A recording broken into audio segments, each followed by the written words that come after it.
آج کے دور میں ہر شخص پریشان ہے اور غفلت کا شکار ہے، سیدھے راستے کی طرف آنا چاہتا ہے۔ ہمیں بھی لوگ سوال کرتے ہیں۔ میں جمعہ پڑھانے گیا تو مجھے ایک بندہ کہنے لگا، حضرت جی بہت زیادہ پریشان ہوں، راہ ہدایت سے بھٹکا ہوں۔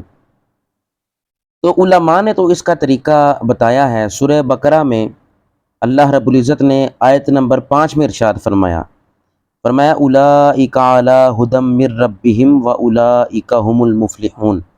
اگر آپ دین سے غافل اور سیدھے راستے سے بھٹکے ہوئے ہیں یا برے افعال میں مبتلا ہیں، تو آیت کو اگر بندہ پانی پر 101 مرتبہ دم کر کے 41 دن پی لے گا نا، قرآن کی برکت سے اللہ رب العزت اسے راہ ہدایت بھی عطا فرما دے گا، برے افعال سے دور بھی ہو جائے گا، اور دین سے جو وہ غافل ہے وہ دین کی طرف آ جائے گا۔ غفلت کے سارے پردے دور ہو جائیں گے۔ ہر چیز کا حل قرآن میں موجود ہے۔ اگر بندہ قرآن سے جڑ جائے تو اسے صراط مستقیم بھی مل جائے گی اور بندہ غفلت کا شکار بھی نہیں ہوگا۔